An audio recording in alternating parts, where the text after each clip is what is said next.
Hey, everybody. How is everybody? Good? Awesome.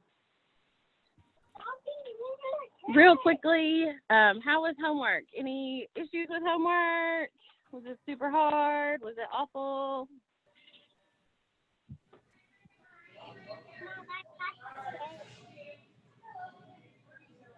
I didn't understand what we were supposed to do with the first few pages. Yeah, if you just did the best you could, that is totally fine.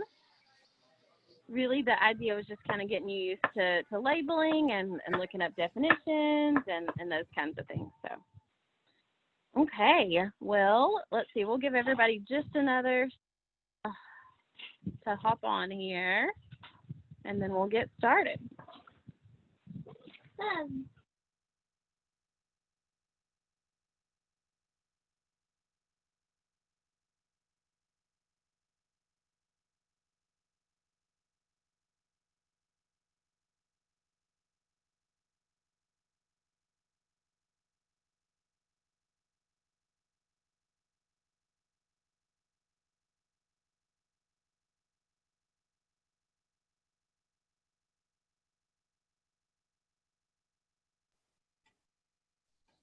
Hey everybody, how y'all doing? Good. Good to see some of y'all again for a second time today, and good to see some of y'all for the first time. We are just waiting on 2 more people, and then we'll get started. Did anybody do anything for Labor Day? Yes, Grace. I got my toenail cut off. Oh my gosh. What did you do? So a couple weeks ago, I kicked a stick that I hadn't seen in my brother's room, and it popped like the edge of it loose. And then on Saturday, I was stepping down from a stepladder, and it like popped the rest of it off. So I had to go to urgent care and get the rest of it taken off. Most of it. Oh, not the best way to spend the holiday weekend. I'm sorry. Oh man. My kid got in a scooter accident.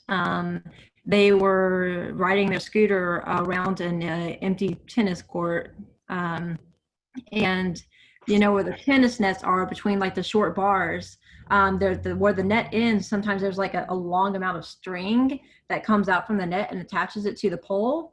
And the way the sun was shining right in their eyes, they didn't see the string and they clotheslined themselves.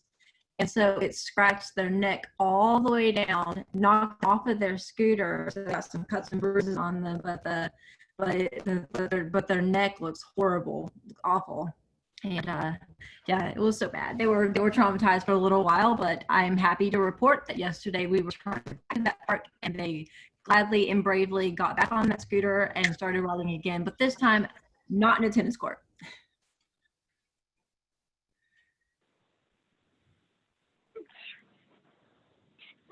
Okay, well, we will go ahead and get started. Miss Lacie is here with us today, and she's going to talk about nutrition and healthy eating and all kinds of good stuff.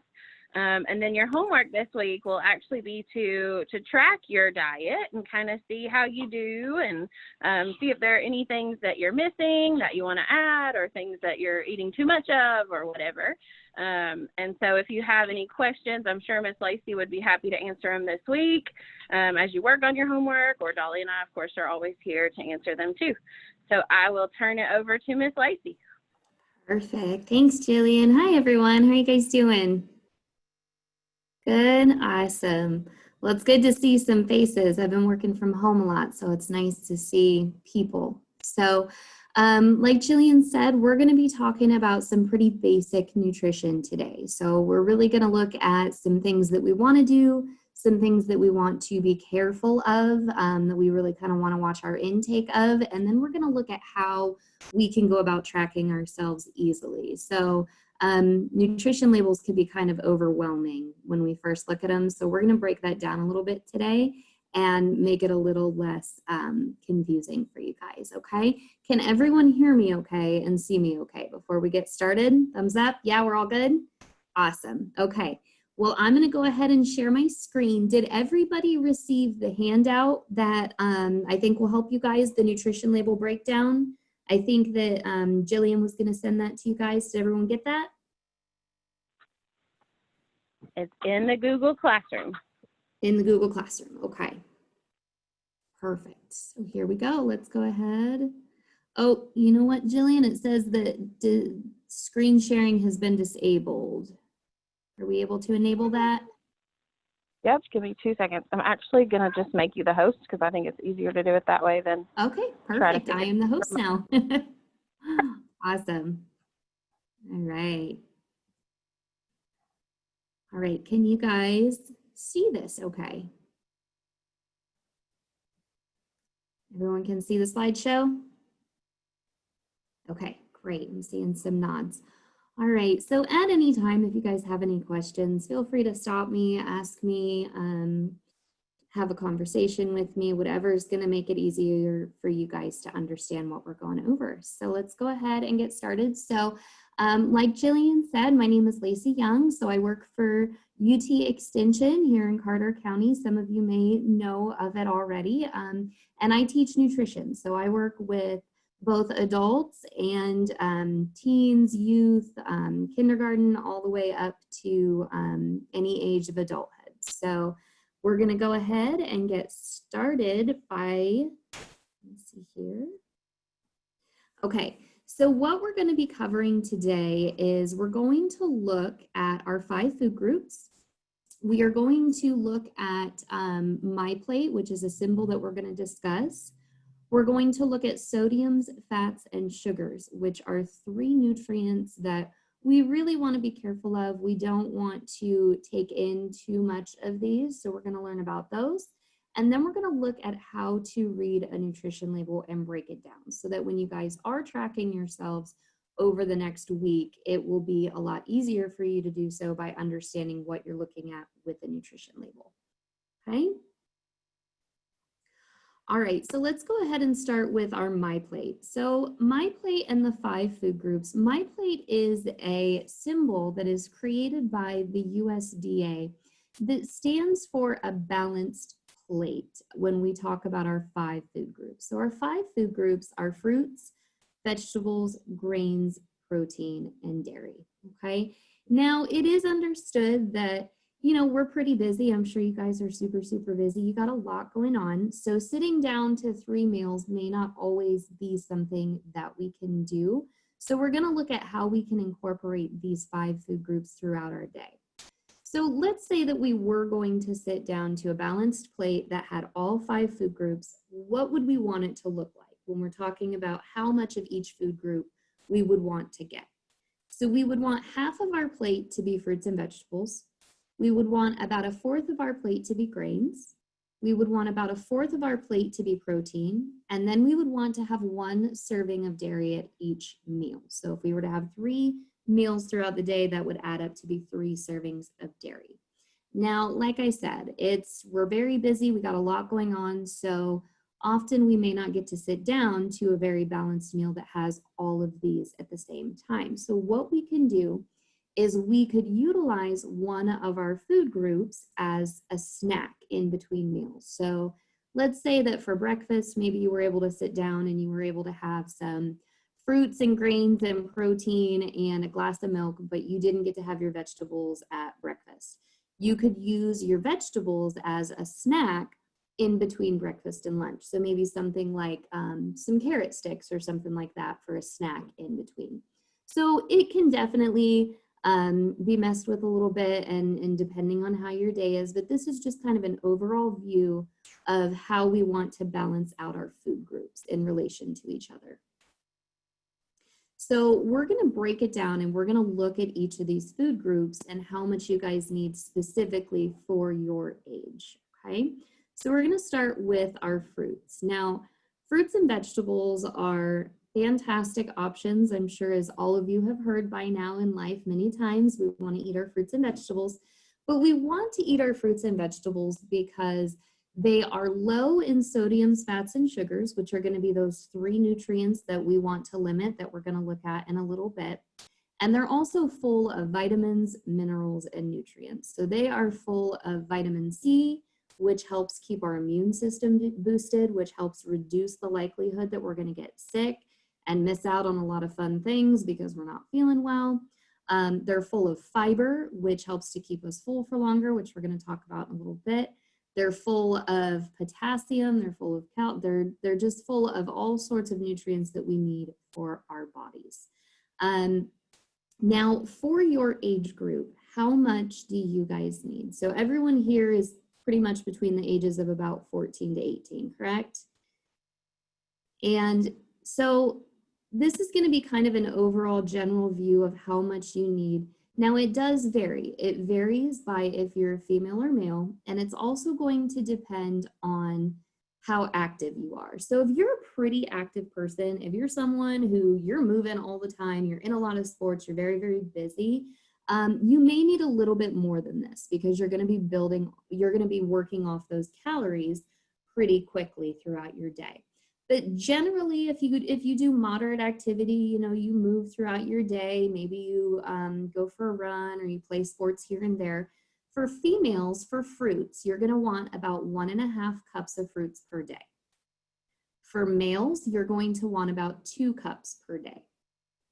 Now, our next question is, what counts as a cup? What counts as a cup of fruit? Because it does vary based on what type of fruit you're looking at. So let's start with our fresh, frozen, or canned, or like our whole fruits. So this is going to be something that you can actually measure 1 cup. So say that you opened a can of peaches and you were able to actually measure those. A cup would equal 1 cup. So 1 cup of canned peaches would equal 1 cup. Now, if we're talking about like a whole fruit, so if we're talking about you just grabbed an apple and bit into it, what does that count as? About a medium size, about the size of your fist is going to count as a cup of fruit. So about a medium-sized apple, not like the really, really huge ones, but a medium-sized one that's about the size of your fist, or maybe a pear that's about the size of your fist, right around in there is going to count as a cup. Now, if we're talking about fruit juice, so fruit juice does count towards your fruit group. We do encourage that we try to eat whole fruits because they're going to contain all of that fiber that you guys need, but juice does count. Now, here's where you got to be careful. So when we go to the store, often what will happen is we'll see all of these different types of juices on the shelf. It's pretty overwhelming when we go to the store. There's all of these different types to choose from. You want to make sure that you're choosing 100% juice. So we don't want it to say fruit cocktail. We don't want it to say added fruit flavoring or anything like that. We want it to be 100% juice. So if it's orange juice, if it's apple juice, we want it to be 100%. So 1 cup of juice is going to be about 8 ounces, okay? And then for our dried fruit, so dried fruit does count as well. So think about like raisins or maybe dried cherries, items like that. These are going to be a little less. So a 1/2 cup of dried fruit is going to equal 1 cup of serving of fruit. Now the reason for that is think about that fruit. You take it from like a big piece of fruit and you suck all of that moisture out and it condenses it down. So now you've got everything kind of concentrated in this small handful of dried fruit, so you won't need to eat as much of the dried fruit because it's concentrated. Okay, does that make sense? And that'll be the same for our veggies too. Do we have any questions so far? No? Okay. Jillian, real quick, I see that there is someone in the waiting room. Carter, can I go ahead and admit that person?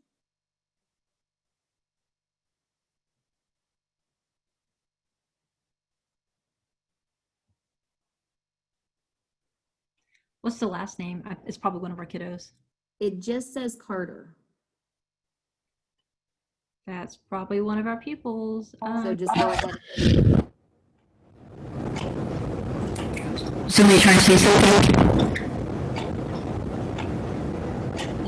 But I don't. It just says Carter has entered the waiting room for the meeting, and I just wanted to make sure that was someone that was supposed to be with us. We've got a chat. Good You're question. good to let him in. Good to let him in. Okay. Hi, Grace. Okay, so Grace has a question. She said, can I get my full serving of fruit by putting it in my water? So we are going, so Grace, can I ask you real quick, are you eating the fruit that's in your water, or are you just putting it in and kind of infusing your water? Infusing, okay. This is a really great option, Grace, and anyone, especially if you find water to be kind of boring. I know a lot of people say that water just doesn't taste like anything. That's a really great question. So you can't get your full serving of fruit by just infusing it. Now, by eating it, if you were to eat it, if you were to put like a cup of, maybe a cup of strawberries in your water, you are going to pull out some of those nutrients, but you do want to physically eat that fruit because that's going to have your fiber in it. That's going to have all those other nutrients in it, and you're not going to be able to pull all of those out by infusing it. But infusing water is a really, really great way to give it some flavor, to make it taste better, and it makes it look really nice too. But that's a great question. Did I answer your question, Grace? Okay, wonderful. Yeah, at any time, if you guys have questions, let me know. All right, let's go ahead and look at our vegetables group. Okay, so fruits and vegetables, to kind of continue on with those, they are fantastic because not only are they full of those vitamins and nutrients that I mentioned, but they also help to reduce the risk of some diseases. Now, some of these diseases include heart disease, diabetes, because they are low in, they don't have added sugars. They help with some cancers, help to reduce the risk of some cancers as well. High blood pressure because they're low in sodium. So overall, having a lot of fruits and vegetables in your diet is going to help contribute to an overall healthy lifestyle where you're less likely to get some of these diseases. Now, they're also full of fiber. So fiber is a fantastic nutrient that we need in our bodies. It does a couple of great things for us. So first and foremost, it helps to move our food through our bodies. So we need to be able to move our food through our bodies. Your food actually goes through over 25 feet of intestines when it is put into your body. So it has got a long way to travel. And fiber is going to help with that. So it's going to help food move through your digestive system. The other thing that it does is it helps to keep you full for longer. So I'm sure all of us have probably experienced, grabbing some fast food when maybe we're on a trip or doing something like that, or we're just having a real busy day and we grab some fast food, and then maybe an hour or two later, we're feeling pretty hungry again. That's because these foods are not high in fiber. They don't contain the fiber that helps to keep us full for longer. So fiber is great, especially if you're someone who's pretty active, you've got a lot going on, you're moving from school to sports to after school activities. Eating foods like fruits and vegetables that are full of fiber will help to keep you full for longer so that you're not, in the middle of soccer practice and feeling absolutely starving. So that's another great reason that fruits and vegetables are great. Now, for your vegetables, how much do you guys need for your age group? So ages 14 to 18, again, this is going to depend on female or male. Also going to depend on how active you are and how many of those calories you're burning off. But for the average for females, you'll need about 2.5 cups of vegetables, and males will need about 3 cups. So what equals a cup for our vegetables? So raw or cooked, this is going to be similar to, like I had talked about, if you open up a can of peaches, 1 cup equals 1 cup. So if you are measuring out some peppers, maybe some bell peppers that you want to have as a snack, 1 cup is going to equal 1 cup. Now for our raw leafy greens, so I want you to think about your salads when it comes to this. So think about when you put a salad in a bowl. It's pretty fluffy, it's pretty airy, it's got a lot of air in there. It's not compact, it's not shoved in there. So it's actually 2 cups of spinach or kale or lettuce that's going to equal 1 cup of vegetables, okay? Now, vegetables can be fresh, they can be frozen, they can be canned, they can be whole, they can be cut up, mashed, dried. All of these count as your vegetable group. If you are looking to use canned vegetables as one of your choices for getting vegetables into your healthy eating diet, we want to be sure that we look for canned vegetables that have low sodium or no salt added, okay? So salt is used as a preservative to help things not go bad. It's also used for flavor. We're going to talk about that in a little bit. But canned items can be pretty high in salt. So we want to look for no sodium or no salt added. Okay, and I do see we've got something in the chat here. So,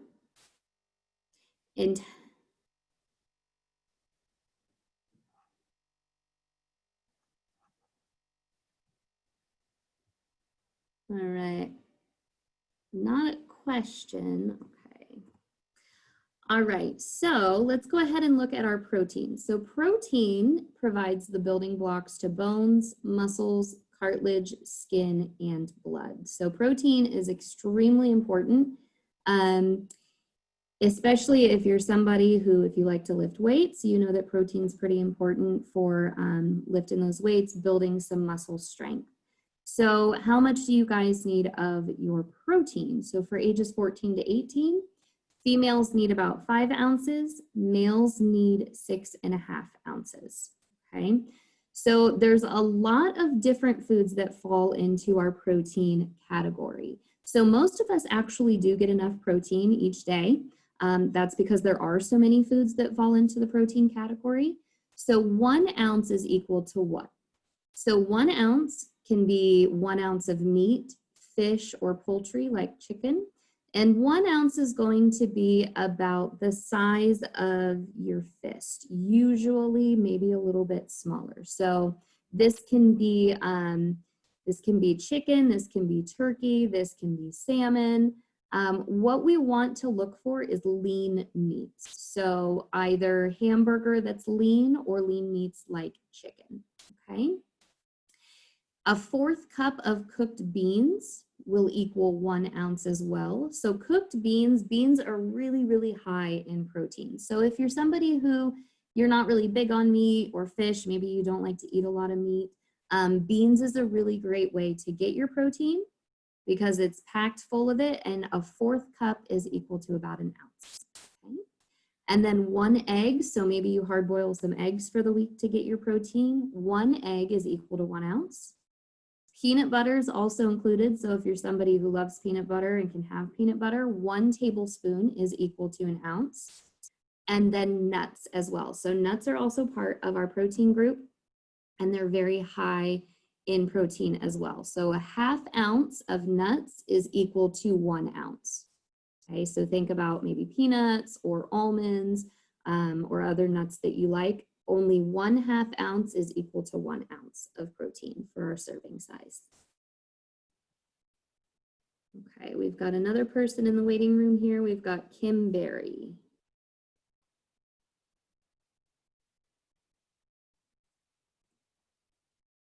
Okay.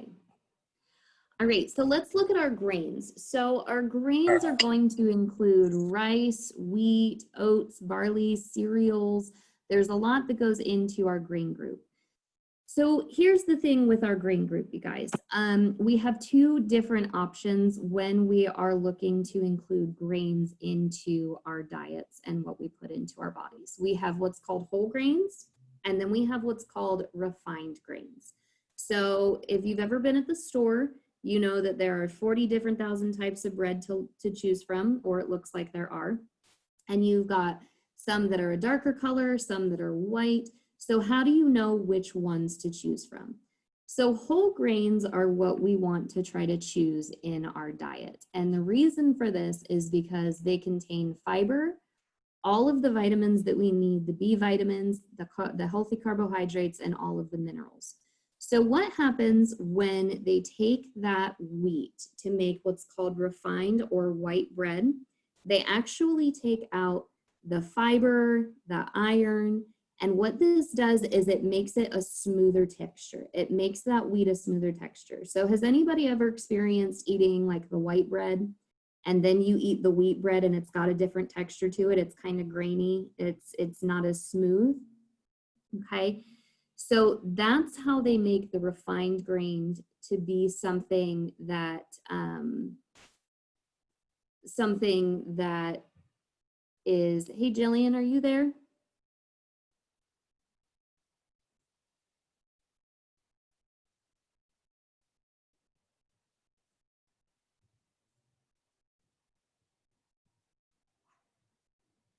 Do you guys know, is Jillian on here? Okay, so let's go ahead and continue on. So when you want to choose your whole grains because those are going to contain all of the vitamins and the nutrients that you need, okay? Your white bread or your refined bread is not going to contain as much fiber, and it's not actually going to contain the fiber because they don't add it back in, okay? So how much do you guys need? So for females, you need about 6 ounces. For males, you need about 8 ounces. Now we want to make half of them whole grains. So for females, you want 3 ounces to be whole. Males, you want at least 4 ounces to be whole grains, okay? When you are at the store, so if you're looking to get more whole grains into your diet, what you're going to want to do is look at your ingredients list. And your ingredients list will tell you if it's whole or not. So you're not going to want to just go by what's on the front. So you'll see companies will put on there made with whole grain or whole grain included. They'll try to trick you guys so that you'll buy their product. What you want to look at is the ingredients list. And the ingredients list, the first ingredient should say either whole wheat or whole grain, okay? So you want to look for that. So what equals 1 ounce? So 1 slice of bread equals 1 ounce. 1 cup of cereal. So this is going to be like cold cereal, like Cheerios or something like that. Or a half cup of cooked rice, pasta, cooked cereal. So cooked cereal is going to be like oats. Okay, so like oatmeal. All right. And then let's look at our dairy group. So our dairy group is going to be any milk products or products that are made from milk that retain their calcium. So the key here is that it has to retain its calcium to be included into the dairy group. So some foods don't actually have calcium in them that we often think might be part of the dairy group, but this does not include cream cheese, cream, or butter. So they're not going to have the calcium in it to be included in our dairy group. Now, dairy is especially important and calcium is especially important for you guys at your age because right now is when you guys are growing the most. So your bones are getting stronger right now. And so you guys are going to want to make sure you're getting enough calcium each day to make your bones as strong as you can. So for your age group, ages 14 to 18, females need 3 cups and males need 3 cups of dairy a day. Now, if you're someone who cannot have dairy or chooses not to, there are foods that do have dairy or calcium in them. So these are foods like kale, but you're going to want to look for maybe some juices or almond milk where calcium has been added, or it'll say calcium fortified. This means that calcium has been put into that food to help for people who choose not to have dairy or can't have dairy to get their calcium that they need, okay? So 1 cup of milk, yogurt, or soy milk counts as 1 cup of dairy.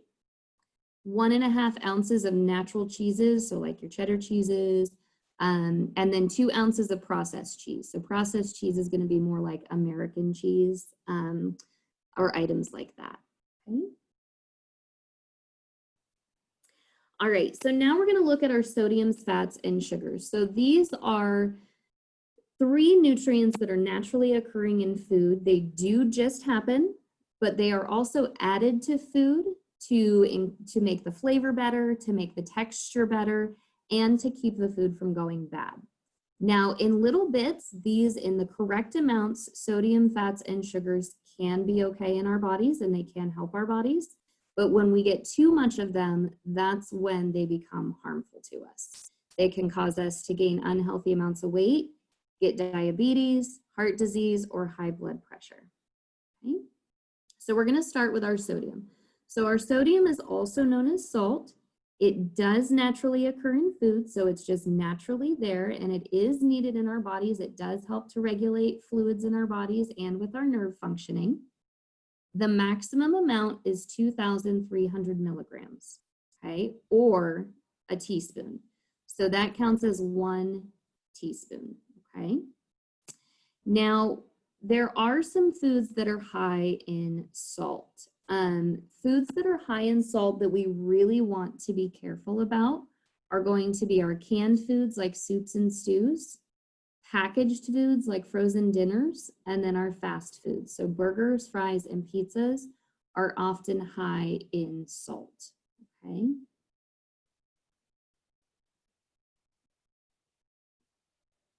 Now our fats. So some fats can be healthier for us than others.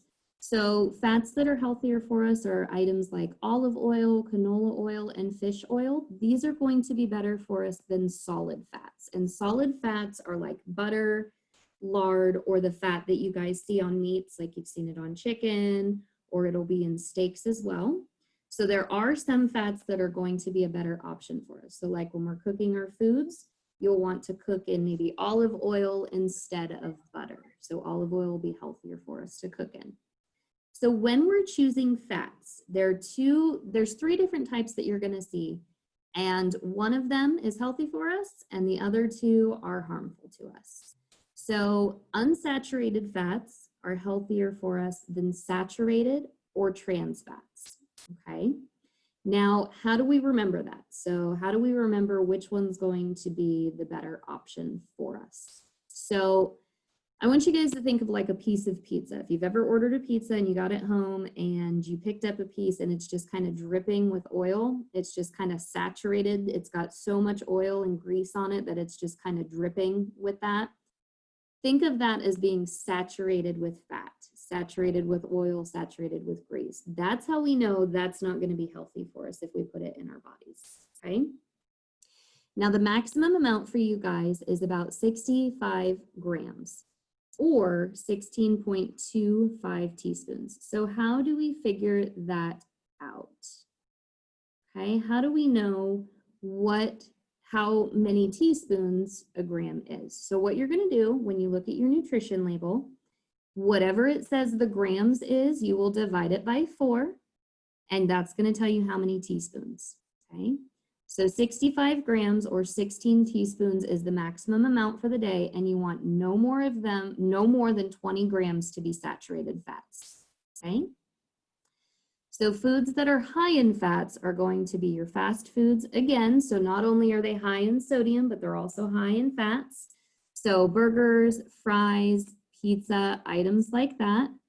And fried foods, so foods that are cooked in a lot of butter, a lot of oils, items like that. And then creamy foods. So creamy foods like pastas are often cooked with a lot of butter. So they're going to be pretty high in fat as well. Okay. And then sugars. So sugars is probably the one that we're most common with, especially if you've got a sweet tooth like me. So sugar is naturally occurring. It does occur in foods like fruit, okay? Now, there is a difference between natural sugar and added sugar. So added sugar is going to be what companies put into our foods to make them taste really sweet, taste, you know, pretty desserty, pretty delicious, but the added sugars is really what we want to look out for. So we've got natural and we've got added, okay? So your maximum amount of sugar for the day is 12 teaspoons. So that might sound like a lot. 12 teaspoons might sound like, well, that's a lot. I probably, you know, I'm pretty good. I don't, you know, eat that many teaspoons of sugar. But if you're somebody who likes soda, if you drink 1 soda a day, you are pretty much over your sugar for the day. So like lemon lime sodas has 19 teaspoons of sugar in just 1 soda. So it's pretty easy, especially if you're someone who likes to drink soda, to go over the maximum amount, okay? So how do we know how many grams equals a teaspoon? Because on our nutrition label, they label sugar in grams, okay? You're gonna divide it by 4, just like we did with our, so 16 grams divided by 4 is going to tell you how many teaspoons of sugar are in that Coke or in that cookie or in that item that you're eating, okay? So foods that are high in added sugars are going to be, of course, sodas, cookies, cakes, most desserts, cereals, items like that, okay? All right, so what can you guys do, especially over this next week as you're tracking yourselves and seeing what changes you want to make? So you want to focus on your 5 food groups. You want to try to get whole foods instead of processed foods. So processed foods are foods that come in our boxes, they come in our bags, they come from a factory, you know, they were made in a factory. Your whole foods are going to be foods that were grown by a farmer, you know, your fruits, your veggies, your grains, items like that. Moderate your treats. So I'm not here to tell you guys you can never have anything sweet, okay? That's not my job. I want you guys to have things now and then that you enjoy, okay? I like to do it as well. It's just something that we don't want to do all day, every day, okay? So it's something that we want to have every now and then. And then read your nutrition label and your ingredients list. So to find out what is in the foods that you're eating, you want to read your nutrition label. So everyone should have what you see on the screen right here. So this is for like a macaroni and cheese that you could buy at the store and warm up in the microwave. So when you look at your nutrition label, you're going to want to look at a couple specific things to help you out. The first thing you want to look at is number 1, is the start here. So this is going to tell you how large the serving size is of that food. So this is really important to pay attention to when you're tracking what you're eating, because if you just pour a bunch of cereal into your bowl or you just put a bunch of macaroni and cheese on your plate, you're not going to know how much that is. So you're not going to know what you're putting into your body, how much of each nutrient you're putting into your body, okay? So you really want to focus on how much is a serving size, because that's going to help you with the rest of your nutrition label, okay? The next thing you're going to want to look at is your calories, and it's going to tell you how many of those calories come from fat. So just like we were talking about fat earlier, you'll know how many of those calories came from fat. You'll also see the nutrients that you want to limit. So on this page, it's these ones right here in the orange, and then also your sugars, which I'll talk about in a second. So this has your fat, it's got your saturated fat. So those are the ones that we want to limit, no more than 20 grams a day. It has cholesterol on there, which we didn't really go over, but that's okay. And then our sodium. So our sodium was the one thing we really wanted to limit as well, okay? So these are what you want to be careful about. You want to make sure you're not getting too much of. And then the nutrition label also tells us the items that we want to get enough of. So these are in blue on this nutrition label. So our potassiums, our fiber, and our vitamins that are really important for our bodies as well. Now, we're going to look at daily value. So what you see in purple here, okay? When you look at a nutrition label, each day that you wake up, you have 100% of your upcoming day for eating food, okay? So 100% of your day of calcium, 100% of your day of sugar, 100% of your day of salt. When you look at your nutrition label, in one serving of whatever that food is that you are eating, it's going to tell you how much of that 100% is taken up by just one serving of this food. So for example, if we were to eat 1 cup, just 1 cup of macaroni and cheese, it's already 20% of your sodium for the day. And that's just in 1 cup. So if you were to have double that, it would be almost half of your salt for the day in just 2 servings or 2 cups of macaroni and cheese. Does that make sense to everybody? Yeah? Okay. So that's a really easy way to find out if something is high or low. So what it says right here, a quick guide to percent of daily value. So if the percent is 5% or less, it's going to be low in that nutrient. So let's say that you were trying to get a good amount of calcium, you wanted to get 100% of your calcium for the day. If it's 5% or less, you know that that food is pretty low in calcium, so it's not going to be a good source of calcium for you. If it's 20% or more, then the food is a high source of that nutrient. So can you guys tell me, you guys can either write it in the chat or you can unmute yourself, is the fat in the macaroni and cheese, is that going to be on the higher end of the daily value or the lower end?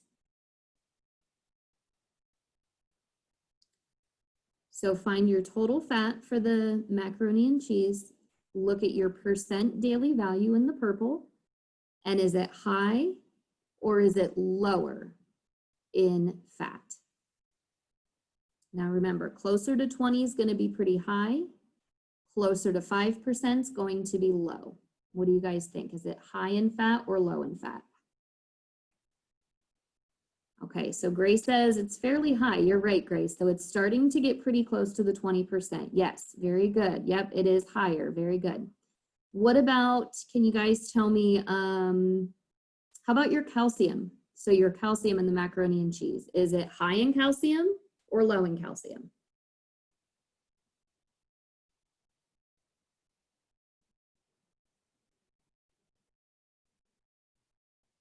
Very good, it is high. So this would be a really good source of calcium, your macaroni and cheese would, but it's really high in your sodium, it's really high in your fat. So this is where you have to decide, would this actually be harmful or helpful to my body? It's probably going to be on the more harmful side because it's high in salt and it's high in fat. Now you could have one serving and then watch what you have for the rest of your day, but we just want to keep in mind that some things may be high in some nutrients that we do need, like calcium, but they also may be very high in sodiums and salts, or sodium, sugars, and fats, okay? And then what you see down here at the bottom, so this little tiny print down here, this is going to tell you your maximum amount of these different items and nutrients for the day. So dietary fiber, you want to get 25 grams. Total carbohydrates, no more than 300 grams. So that's a really good thing to look at when you guys are tracking yourselves and compare it to your maximum amount for the day and how much this food has of each of those nutrients, okay? All right. All right, so you guys have any questions on any of that stuff? Anything that you want clarified? Anything that you're confused about? Any comments? What do you guys think? Well, I don't know if they want to ask the question, but one person in the chat mentioned that whole grains upsets their stomach when they consume it. And we're wondering, obviously, can you tell us about why whole grains are actually very good for your body? And maybe if there are some possible reasons that it might upset a stomach, or it might be unrelated, or anything along those lines, or something to address that concern. So why whole grains? Okay, so why whole grains might, why they are good, and then why they might upset some people's stomachs as well. Or yeah, or some potential reasons why their stomach might be getting upset. Potential reasons. Okay, yeah. So I can't go too much into like why. I know some people may have some sensitivities to it. So if that's something that they are struggling with, that's definitely something I'd want them to talk with their doctor about specifically, because I know that can have some underlying reasons, or there may be some specific stuff to each person for that. So I can't go too much specifically into that, but if you are somebody who can handle whole grains, the reason that whole grains is suggested over refined grains or white grains is because when they create refined grains or white grains, what they do is they take out portions of the grain itself.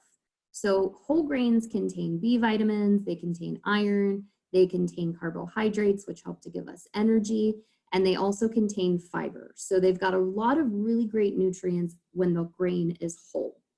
But some companies, they take out portions of that, such as the iron and the B vitamins and the fiber, in order to make a smoother texture and to also increase its shelf life. So how long it takes before the bread or the grain item goes bad. And then what they'll do is they will add the iron back in, but they don't actually add the fiber back in to refined grains. And fiber is really extremely important for our bodies to keep that food moving through our systems and to help keep us full for longer. So if whole grain, if you can do grain, if you're somebody who can do grain, we definitely suggest that we try to make half of our grains whole grains each day so that you're getting the fiber that your body needs. Because if we're just eating the refined or white grains, then we're not getting that fiber intake, okay?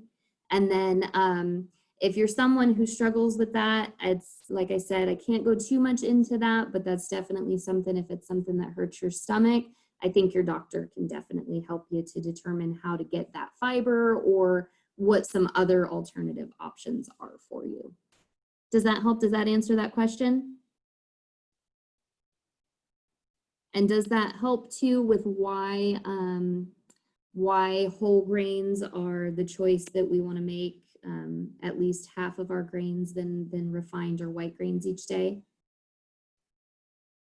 I think so. Okay. I was hoping for the student maybe to, if they want to add anything or say yes or no or whatever as well. Yeah. But yeah, that answers my question. Yeah, that helps. Okay.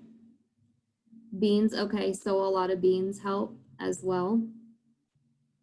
Now the beans, they're great because they're high in protein as well. So they're a great protein option, especially like I said, if you're someone who maybe you just meat's not really something that you're super into, or you choose not to eat meat, beans are a great option for protein instead. So if meat's just not something you're super into or can't have, choose not to have, beans are great. And for the fiber as well. Good, awesome. Any other questions or things that are on your guys' mind? Do you guys feel confident that over the next week you'll be able to track yourselves and see how much you are having in your 5 food groups compared to how much you want to get for your age group? Or do you feel confident too that if you look at a nutrition label, it'll make a little bit more sense to you guys? Do you feel confident about that? Yeah, okay. Are there any other questions that you guys have that when you're tracking yourselves over the next week, it'll be not too overwhelming for you or make it a little bit easier? Anything I can answer to help make it easier for you?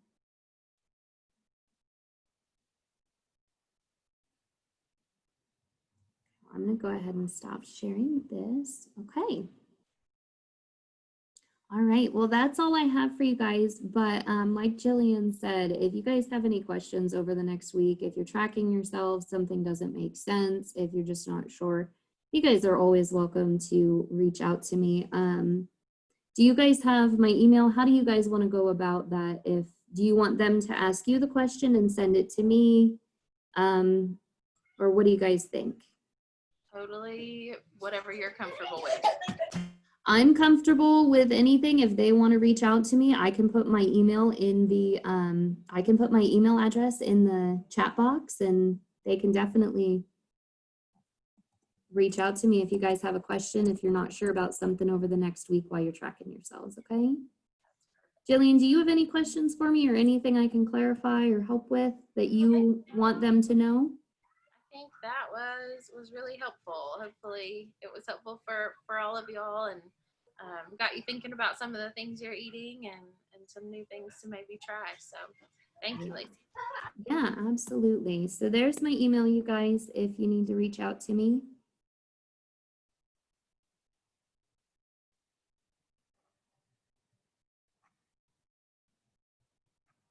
All right, any last questions? Anything else y'all want to talk about? No. All right, so I will see you all next week. All right. Bye, guys. Thanks for having me.